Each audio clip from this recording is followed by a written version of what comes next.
sebelum bulan Oktober MSCI ini minta penjelasan ke bursa soal transparansi, free float dan segala macam ke bursa gitu dan OJK. Nah ini ada kaitannya nggak dengan yang akhirnya dia mengeluarkan warning terakhir itu? Banyak emiten-emiten yang dia naik turun harganya karena digoreng, walaupun belum tentu semua emiten-emiten yang mengalami kenaikan tinggi itu adalah saham-saham gorengan juga ya. Kemudian pemerintah gitu ya, ini juga ikut huru-hara nih, panik gitu ya. Ikut panik, padahal selama ini Prabowo kayaknya nggak terlalu care ya sama pasar modal ya. Ya kan dia berkali-kali bilang kalau itu judi kan. Jadi setelah mendengar pemaparan itu, gagasannya dia cukup ekstrim, yaitu untuk memidanakan. Nah, dari petinggi OJK maupun bursa, karena dinilai lalai lah atau melakukan pembiaran segala macam itu ya. Jadi dia ingin ini diusut gitu. Tapi bener nggak sih Go, kalau misalnya tadi kan komisioner OJK pada pengen mundur semua gitu, tapi karena ditahan karena pemerintah nggak pengen. Kalau misalnya semua mundur kelihatan banget nih, wah ada tekanan.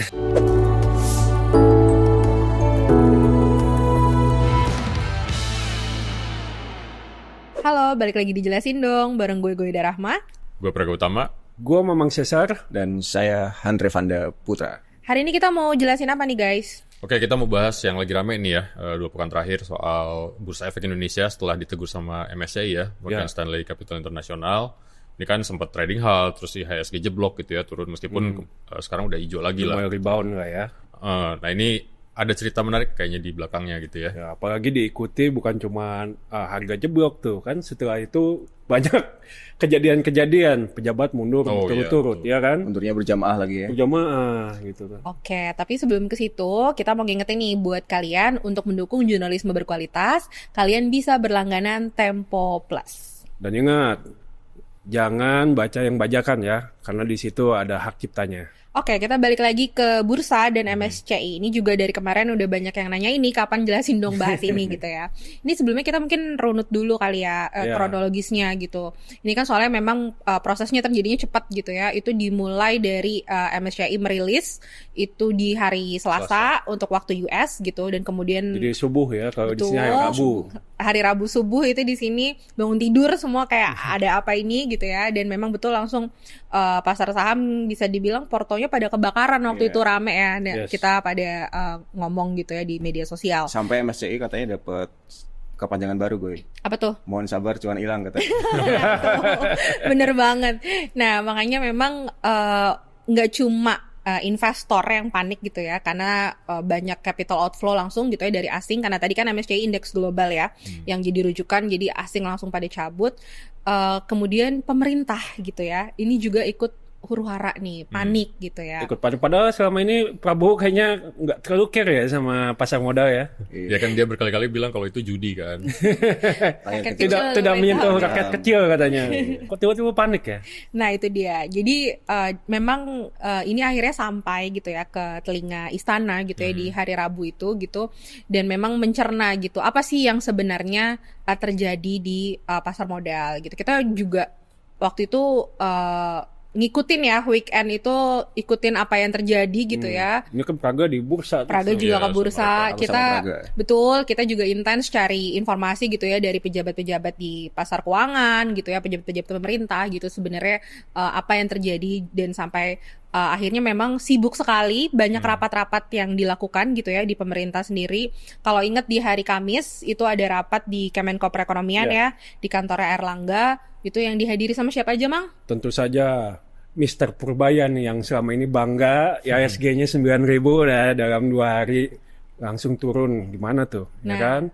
Ada juga Rosan ya, jadi Kepala Danantara sekaligus Menteri Investasi. Ada juga Doni Oskaria, dia itu adalah Menteri Kepala BP BUMN ya, sekaligus juga dia adalah Direktur dari Danantara Asset Management ya. Udah gitu ada juga menteri-menteri terkait lainnya seperti Setkap gitu ya. Itu tadi Indra Wijaya, terus ada Prasetyo Hadi juga, Mensetnek. Itu kan, ada yang kurang nggak? Ada dong, kan lo belum nyebut Ketua OJK, yang terus mundur ya? Itu, dan juga di Rut Bursa itu semua juga ada di situ gitu. Ya, lengkap lah ya? Lengkap, jajarannya lengkap di situ. Nah ini kita juga dapat info ya, memang pemerintah juga sebenarnya mencari tahu gitu, mencerna ini tuh apa awalnya gitu ya. Bermula dari mana nih kok ujuk-ujuk MSCI begini gitu, baru akhirnya bisa menyimpulkan lah gitu ya harus melakukan langkah apa. Nah, tapi ini kita juga punya tadi yang Praga udah singgung ya, ada cerita-cerita di balik kepanikan itu sebenarnya yang kemudian berujung pada pengunduran diri sejumlah pejabat tinggi di BEI dan juga OJK. Nah, ini langsung masuk aja berarti ya ke cerita utamanya. Iya, jadi ini ada satu peran yang kemudian kita dapat infonya dilakukan oleh Rosan, ketua BPI dan Antara, yang dia membriefing lah ya di istana gitu ke presiden gitu ya tentang kondisi pasar modal MSCI ini bagaimana, tuntutannya seperti apa, dan juga termasuk memberikan rekomendasi apa yang bisa dilakukan gitu oleh pemerintah, termasuk terkait menaikkan saham free float, kemudian bagaimana dan Antara juga bisa ikut berperan. Menambah wawasan presiden yang selama ini kurang terpapar pasar modal ya. Betul. Nah, di satu sisi gitu ya, ini juga sampai gitu ya soal persoalan kalau tuntutan MSCI ini kan sebenarnya yang paling utama adalah soal transparansi ya. Transparansi. Betul. Jadi soal free float saham di bursa gitu ya, siapa pemiliknya gitu, apakah yang memang bener nggak sih betul. Kalau misalnya saham yang free float itu betul-betul memenuhi bobotnya gitu ya? Ya, dan betul afiliasinya seperti apa gitu dengan si pemilik perusahaannya segala macam itu kan menjadi pertanyaan. Dan juga ada soal saham-saham yang diduga tidak liquid gitu ya, atau ketika mau beli gitu ya, investor mau beli nggak ada barangnya yang semacam itu. Nah, karena yang megang 4L itu. Lo Nah. lagi. Ini tuh juga sampai akhirnya penjelasan ini sampai ke istana gitu. Dan kemudian yang juga kemudian ditangkap saat itu gitu ya situasinya, ini siapa yang harus bertanggung jawab gitu. Karena ternyata setelah dirujuk itu sudah ada dari Oktober sebenarnya, ya ibaratnya komplain-komplain halus lah dari MSCI itu sebenarnya udah disuarakan dari Oktober. Dan memang kalau dicek itu ada ya bukti-buktinya disuarakan kepada bursa dan juga OJK gitu. Nah, waktu itu yang langsung mengambil ide dan gagasannya cukup ekstrim itu Menteri Pertahanan, guys.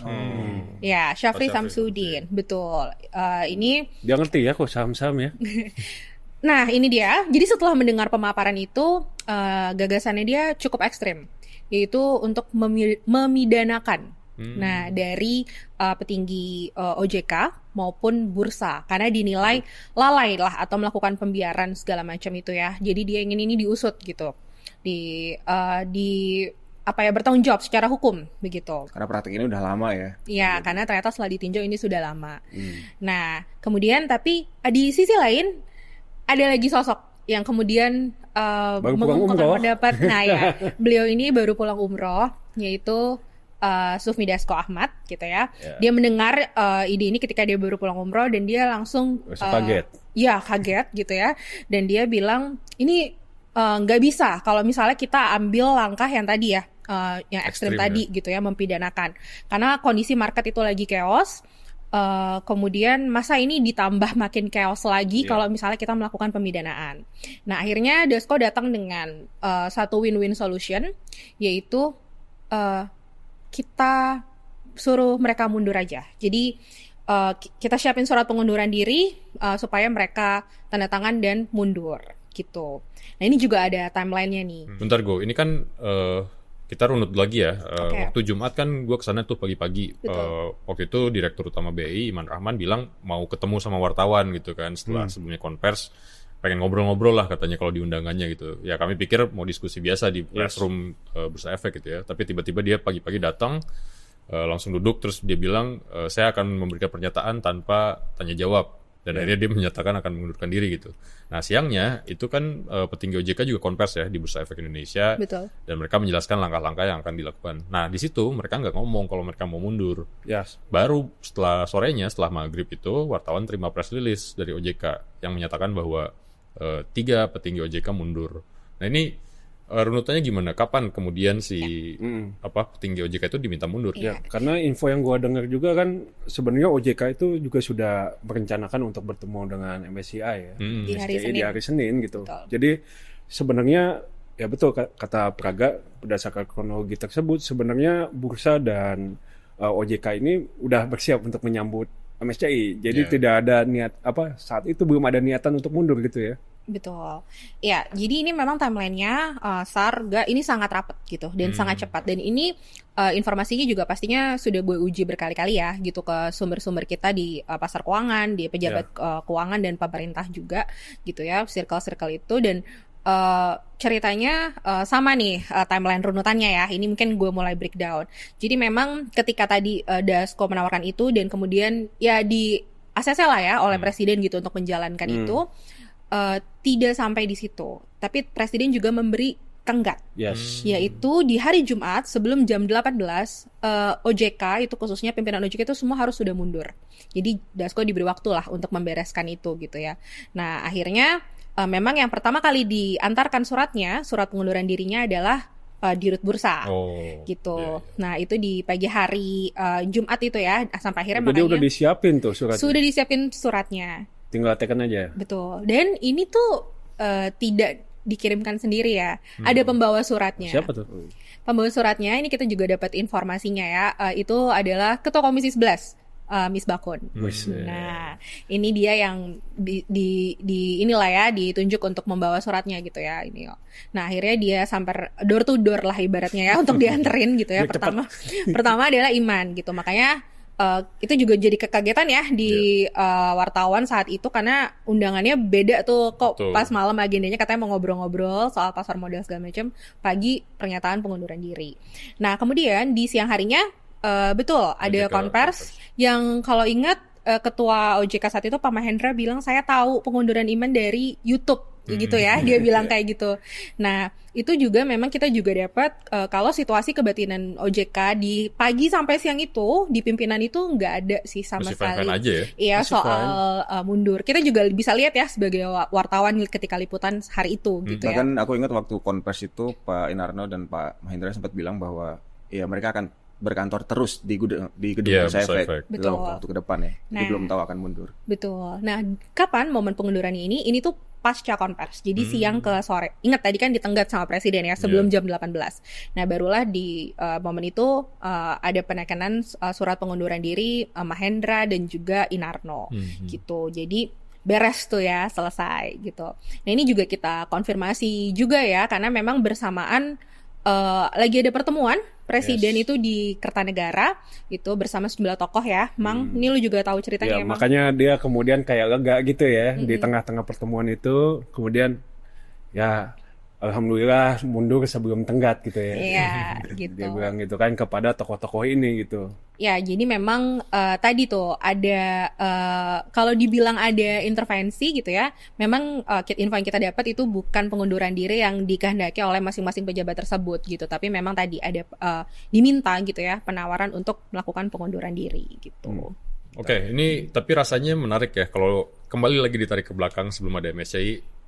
Bank Indonesia baru geser dengan Kementerian Keuangan. Terus sekarang OJK nih. Ini kayaknya ada nuansa emang pengen bersih-bersih. Gimana nih, Sir? Nah, memang kita dengar itu di Komite Stabilitas Sistem Keuangan. Dulu kan itu isinya jajaran yang berada di circle-nya Sri Mulyani Indrawati gitu. Jadi setelah Sri Mulyani udah diganti oleh Purbaya. Nah, ini kan giliran yang lain nih untuk disesuaikan dengan kepengenannya presiden sebenarnya gitu. LPS udah diganti dengan Anggito karena Purbaya itu jadi Menkyu gitu kan. BI kemarin deputi gubernurnya sudah diganti oleh keponakannya presiden. Sekarang memang mungkin waktunya OJK gitu ya. Karena memang kita dapat cerita dari banyak sumber ya, pejabat-pejabat yang existing itu memang kurang klop dengan presiden gitu ya, karena dianggap tidak mendukung penuh programnya presiden gitu ya gue ya. Nah, gue punya cerita nih. Jadi waktu awal Januari ketika IHSG ini naik ya hampir 2%, terus terjadi euforia. Ini pejabat-pejabat OJK nih bilang kalau kita jangan menganalisis ekonomi hanya dari IHSG gitu ya, karena tidak mencerminkan kondisi ekonomi real.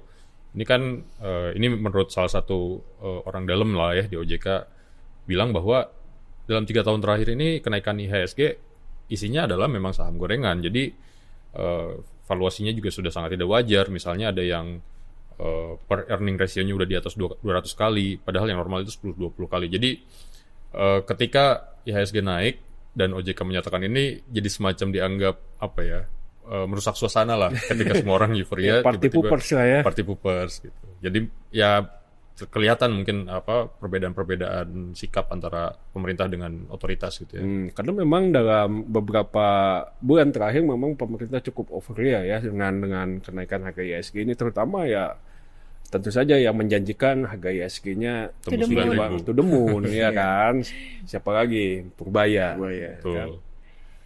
Makanya begitu turun dia juga langsung ikut-ikut kan ngasih pernyataan gitu ya, padahal kan ini domainnya siapa kan. Lagi nih soal komisioner OJK yang disuruh mundur. Ini sebenarnya presiden pengen diganti semua atau cuma beberapa orang aja? Tadi kan lu bilang katanya dibikinin satu-satu tuh. Nah, siapa aja yang udah disiapin tuh? Nah, sebenarnya disiapin itu cuma 3. Tadi ya, Dirut Bursa, Iman Rahman, kemudian Mahendra Siregar, Ketua OJK, dan Inarno, Kepala Eksekutif Pengawas Pasar Modal.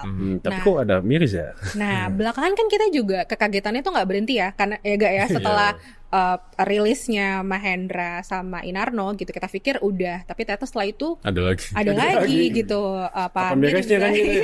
Jangan-jangan lanjut terus nih. Nah, itu dia.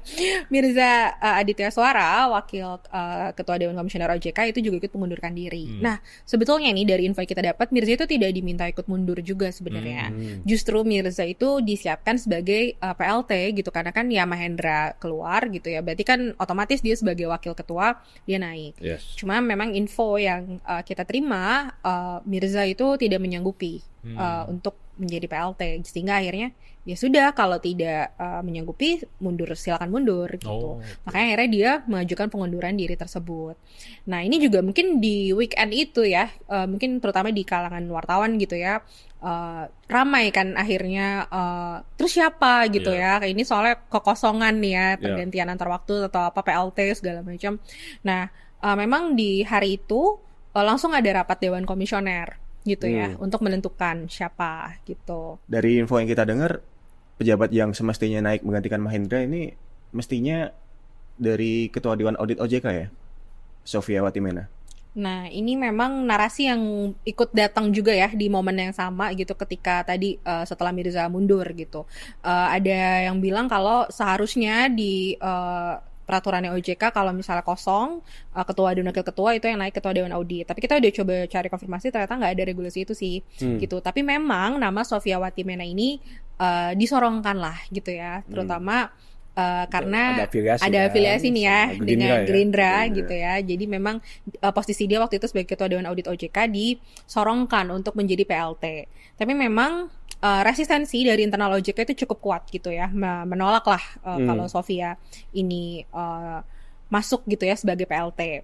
Nah, termasuk juga dari anggota Dewan Komisioner yang tersisa gitu ya di rapat itu gitu ya, kayak makanya mungkin kita dengar juga ada wacana kalau anggota Dewan Komisioner yang lain seperti yang pengawas perbankan dan asuransi, Ediana Ray dan Ogi Prastomoyono akan mundur juga gitu. Kalau misalnya yang naik ini Sofia Watimena ya. Ya, nah makanya kemudian akhirnya lagi-lagi mencari win-win solution gitu ya di rapat ADK itu, akhirnya muncullah nama PLT yang sekarang, Fredrika Widyasari Bu Kiki yang kita panggil ya.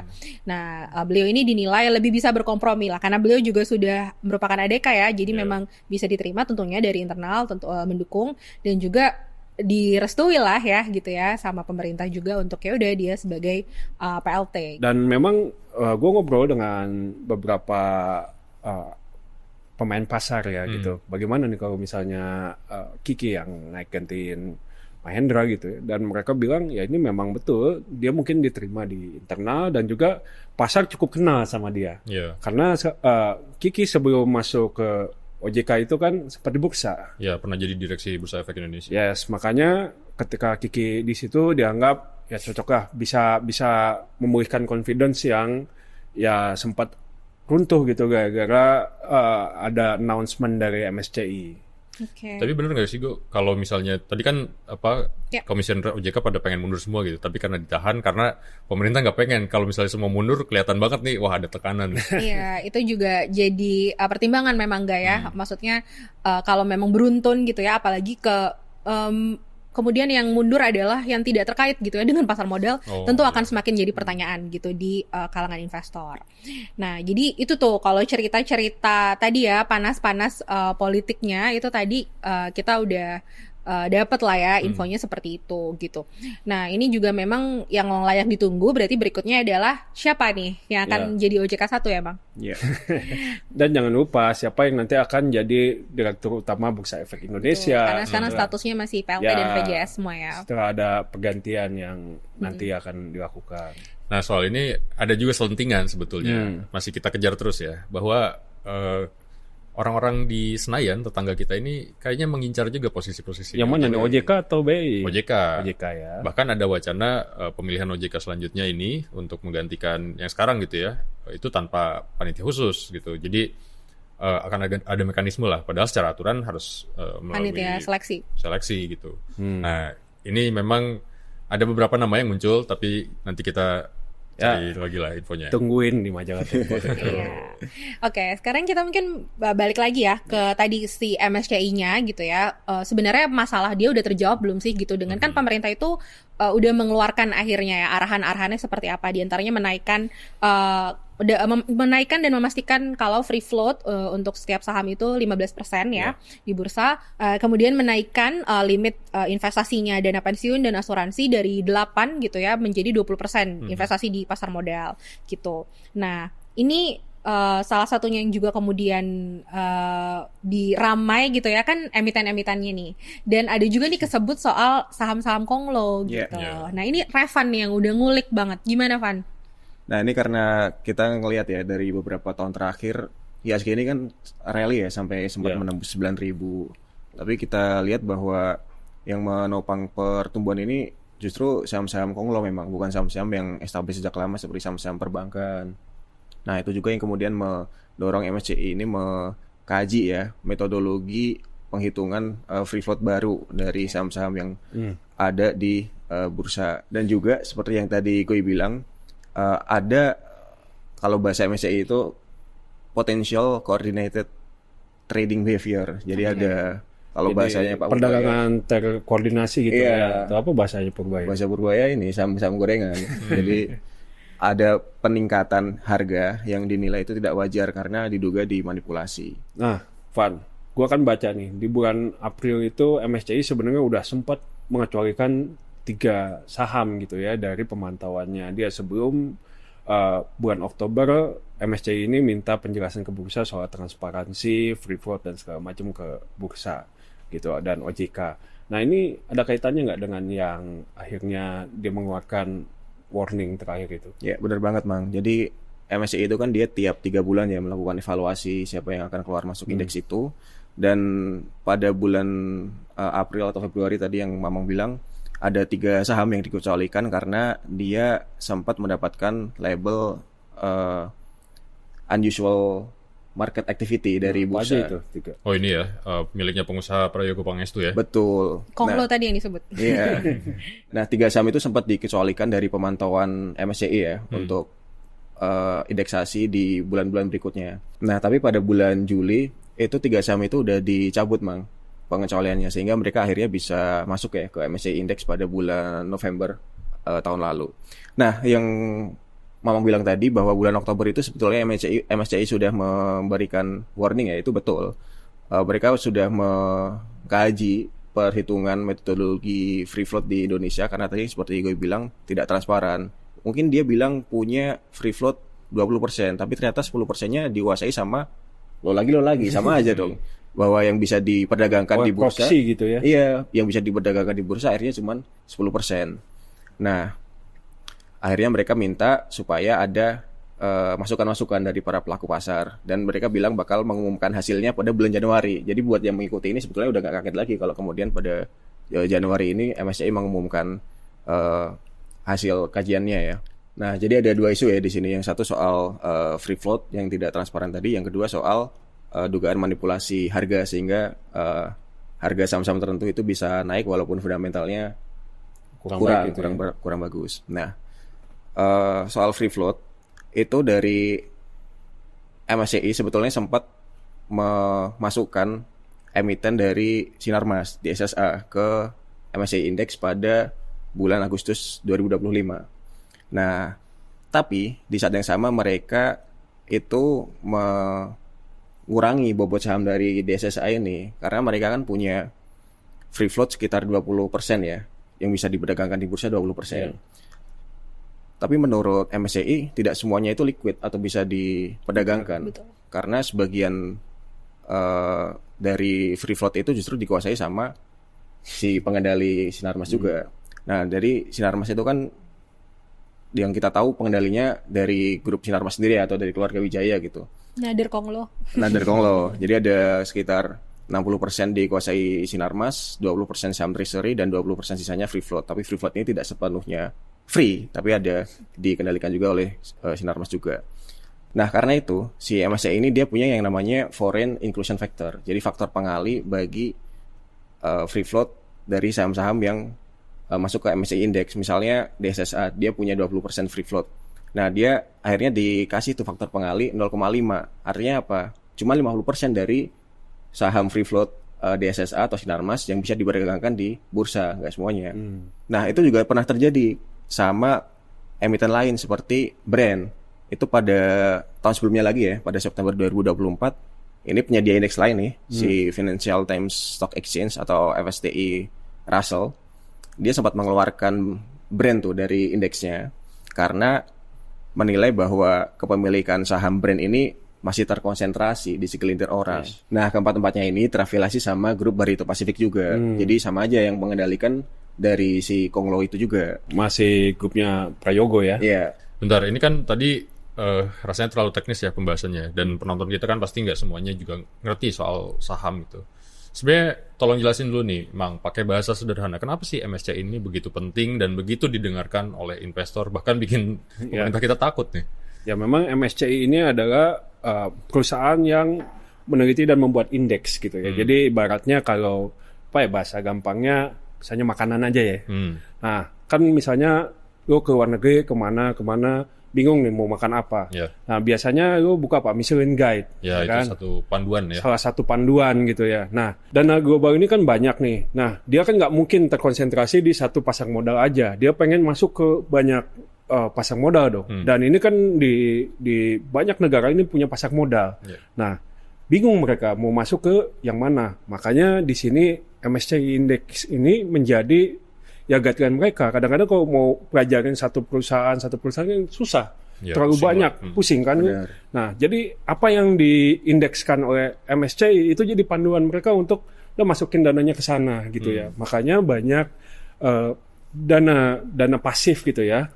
Biasanya dana pasif investasi global itu akhirnya ibaratnya ya, kayak udahlah kalau MSCI masukin itu, kita masukin ke situ aja gitu ya. Mata lah ya. Tutup mata lah, tinggal mana yang masuk di indeks MSCI, oke, kita masuk ke sana. Makanya begitu masuk di indeks MSCI, dia bisa menggerakkan modal asing itu cukup besar gitu. Dan ya memang proporsi di Indonesia pemegang sahamnya itu asing udah semakin sedikit gitu ya. Karena sekarang pemain pasar modal kita udah banyak dari lokal gitu ya. Cuman kalau misalnya asing yang porsinya ya di atas 30% ini cabut, katakanlah begitu, ya tentu mempengaruhi lah gitu ya. Mempengaruhi indeks di pasar modal karena nilainya masih tetap besar gitu kan. Nah, makanya kemarin itu kenapa cukup jadi perhatian karena ada ancaman ya kan. Kalau lo dengar atau lo baca gitu ya. Ini kan katanya kalau misalnya tidak ada perbaikan maka pasar modal Indonesia bakal diturunkan kelasnya. Ke frontier market. Ke frontier market. Jadi selama ini kan kita masuknya di emerging market atau pasar yang berkembang. Nah, ketika kita dipindahkan ke frontier market, tentu nanti modal asing akan pikir ulang. Apakah gue masih mau naruh di sini atau kita pindahkan aja ke yang emerging misalnya kayak gitu. Ya sama lah ya, kalau kita jangankan Michelin Guide, kalau kita mau beli makanan di aplikasi kan kita lihat bintangnya nih, reviewnya kan. Nah, misalnya di bawah 4 kayaknya mendingan yang lain deh gitu. Ya, tiba-tiba misalnya selama ini ya bintangnya 4,5, tiba-tiba sekarang diturunin jadi 3,5. Kenapa nih kan gitu? Terus lu baca reviewnya, oh gini nih ternyata Nggak transparan. free float-nya ya nggak transparan, free float-nya begini. Ya orang udah kita cari pasar yang lain aja. Apalagi di regional masih ada pasar yang lain, seperti gitu kan. Dari penjelasan Cesar sebenarnya menjelaskan ya kenapa si MSCI ini kemudian menjadi buruan emiten atau perusahaan-perusahaan di dalam negeri yang untuk bisa masuk ya juga. Untuk bisa masuk ke indeks tersebut. Karena tadi ada jaminan lah ya akan dilirik oleh pasar. Ya, terutama ya itu dana pasif yang dia tidak langsung aktif, jadi tinggal orang-orang investasi misalnya di salah satu misalnya ETF gitu ya, terus dia tinggal ETF ini akan menyamakan indeksnya dengan indeks MSCI misalnya. Jadi ketika dia taruh dananya di situ akan langsung tersalurkan ke beberapa saham yang ada di indeksnya MSCI gitu, Gak? Ya. Dan itulah juga kenapa menurut para analis banyak saham-saham dari bursa kita yang berlomba-lomba juga ya supaya masuk ke indeks MSCI ya, supaya mereka mengejar passive fund tadi dari para investor global ya. Ya, tapi jangan salah, bukan bukan hanya MSCI. Setelah MSCI itu kan juga secara bertubi-tubi kita dapat surat cinta dari banyak lembaga asing gitu ya, Goldman Sachs misalnya kan, UBS itu juga kan menurunkan ratingnya kan, gitu. Jadi ya itu sejalan lah gak gitu. Nah ini penurunan rating dan teguran-teguran dari lembaga-lembaga kredibel ya soal investasi ini kan nggak cuma free float tapi juga ada saham gorengan nih. Ini penjelasannya gimana Pak? Nah kita tahu kalau dari Bursa Efek Indonesia itu sering memberikan label ya atau status ke emiten-emiten yang dia mengalami lonjakan harga cukup signifikan. Nah itu biasanya karena kalau menurut para analis ya, kalau misalnya dia fundamentalnya tidak bagus, ya berarti memang ada pihak-pihak yang menggoreng lah harga itu supaya dia bisa naik dengan menggunakan ya para pemengaruh, kemudian juga dari berita-berita. Jadi dia basisnya adalah rumor, bukan dari kinerja yang bagus atau positif secara real. Nah kemudian ketika dia udah harganya di atas, dia lepas lagi tuh dibuang ya. Itu, iya. Nah itu istilahnya apa? Pump and dump. Nah makanya bursa itu sering melabeli emiten-emiten tertentu itu sebagai tadi ya unusual market activity, termasuk juga dari brand sendiri atau dari grup Barito pernah mendapatkan label ini. Sehingga mereka dikecualikan tadi dari pemantauan MSCI. Nah, tapi kita juga lihat kemarin setelah rame-rame ada ultimatum dari MSCI ini, kemudian bergeraklah para aparat-aparat penegak hukum yang selama ini mungkin ya kurang memiliki ini ya perhatian ya kepada saham-saham ini. OJK juga mulai turun. Nah, Barreskrim kemarin dari kepolisian juga turun menggeledah salah satu sekuritas ya, Sinhan Sekuritas di SCBD. Nah, narasi yang muncul adalah bahwa si Sinhan Sekuritas ini menjadi penjamin emisi atau underwriter dari emiten pipa, perusahaan pipa. Padahal aset yang dimiliki oleh perusahaan pipa ini tidak sebesar apa yang dilaporkan, sehingga mereka sebetulnya belum layak untuk masuk atau IPO ke bursa. Pipa. Nah, kita dapat cerita juga bahwa Sinhan Sekuritas ini bukan cuma penjamin emisi dari pipa, juga dari perusahaan properti ya, Dada. Nah, ini lagi banyak dibicarakan juga sama para pelaku pasar ya. Dada ini kan sahamnya udah lama dia tidur di angka 50 ya. Kita nyebutnya saham gocapan lah ya.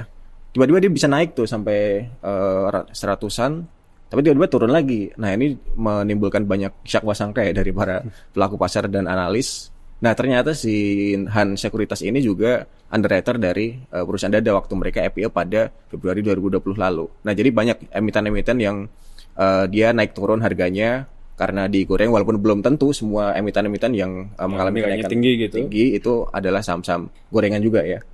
Oke, nah ini setelah semua masalah kemudian sampai tadi ya ada Barreskrim juga turun gitu ya. Apa sih yang mau dilakukan pemerintah? Oke, tadi kan gue udah sebut juga ya soal saham free float, terus masuknya dana pensiun gitu. Dan ada satu lagi juga yang mungkin kita dengar ya soal demutualisasi bursa dan juga peran dari Danantara gitu. Jadi di sini pemerintah all in gitu, seluruh sumber daya lokal gitu ya, termasuk Danantara nih yang katanya punya dana besar gitu ya, jumbo kan dari dividen aja setidaknya 80-100 triliun itu untuk aktif di bursa. Nah tapi memang kalau kita tanya ya gitu, termasuk Purbaya sendiri bilang mereka masuknya nggak ke saham-saham gorengan itu gitu ya, tapi masuknya ke LQ45 gitu, saham-saham yang blue chip lah yang memang bagus secara fundamental gitu. Nah nggak hanya itu juga, tadi lagi-lagi untuk menjawab keresahan khususnya investor global ya, pemerintah juga mengumumkan akan share UBO ya gitu, dan membuka transaksi Ultimate beneficiary betul ownernya. Jadi yang biasanya tuh cuma yang lebih dari 5% gitu ya. Ini yang dari 1% pun dibuka gitu. Jadi memang nanti diberikan gitu kepada MSCI. Janji manisnya banyak banget ya. Banyak, betul. Karena kan dikasih tenggat ya, itu sampai Mei 2026. Karena dia akan rebalancing lagi pada bulan Mei. Nah, gitu. Nah ini kan udah panjang benar nih bahas dari masalah politik sampai teknis di bursa gitu ya. Nah, gimana Tempo melihat ya perkara ini? Ya, kalau soal MSCI ya, teguran MSCI ke bursa gitu, kemudian diikuti oleh lembaga-lembaga internasional lain kan, sebetulnya banyak orang para pemain saham gitu ya di bursa bilang, ya ini mah barang lama gitu, kenapa baru rame sekarang? Ya memang betul gitu. Nah itu masalahnya, bahwa selama ini masalah ini tuh seolah dibiarkan gitu ya. Bursa tuh punya aturan yang bahkan sudah ada sejak tahun 90-an lah ya, 80 akhir sampai 90-an ketika ada reformasi pasar modal gitu ya. Yes. Nah, mekanisme dan aturan untuk mencegah praktik-praktik kotor seperti menggoreng saham dan transparansi itu sebenarnya sudah ada gitu di aturan ini. Cuman memang selama ini tidak dijalankan lah ya. Termasuk juga soal penegakan hukum kepada perusahaan-perusahaan yang mungkin memanipulasi data supaya mungkin valuasi mereka tinggi ketika IPO, harga saham mereka naik gitu. Nah, balik lagi bahwa teguran MSCI ini sekarang jadi momentum harus pemerintah gitu ya dan otoritas untuk mulai mereformasi tata kelola bursa ini secara menyeluruh gitu, termasuk juga OJK. Cuman yang harus juga kita ingat adalah soal langkah pemerintah selanjutnya. Yang pertama tadi mendorong lembaga dana pensiun dan asuransi untuk bisa investasi lebih banyak di saham gitu ya, dari 8% tadi Guido udah bilang ke 20%. Ini kan bikin kita takut ya, karena kita punya trauma lah ya. Trauma di kasus Jiwasraya, Asabri segala macam. Nah, ini kan meskipun mungkin tadi juga Guido sudah bilang bahwa investasi diarahkan untuk saham-saham blue chip. Ya. Tidak menutup kemungkinan karena saham kan risikonya sangat tinggi ya. Kalau misalnya katakanlah dana pensiun seperti Taspen atau BP Jam Sostek tenaga kerja gitu yang pakai gaji kita nih dikumpulin tiap bulan dipotong, tiba-tiba mereka untuk pengembangan dananya masukin ke saham, tiba-tiba sahamnya anjlok, terus kita mau klaim gak bisa karena dananya nyangkut, ya rangkut semua gitu. Dan ini bisa jadi masalah serius. Dan satu lagi yang terakhir adalah soal konflik kepentingan ketika Danantara ingin masuk di bursa lewat demutualisasi. Jadi kan secara penjelasan sederhananya, Bursa Efek Indonesia ini perusahaan yang selama ini sahamnya dimiliki oleh anggota bursa itu sendiri gitu. Nah, dengan demutualisasi artinya nanti sahamnya tadi ya 20% atau 30% dikuasai oleh Danantara. Di sisi lain Danantara kan juga kan menjadi induknya untuk sejumlah BUMN nih yang juga punya saham di bursa. Jadi nanti dia akan jadi pemain sekaligus jadi wasit. Wasit juga. Ini mau gimana gitu kan, tata kelola malah mungkin bisa jadi lebih buruk gitu. Itu sih kira-kira. Oke, cukup ya kita ngobrolin soal pasar modal. Saksikan terus Jelasin Dong di YouTube Tempo.co dan Spotify. Sampai jumpa.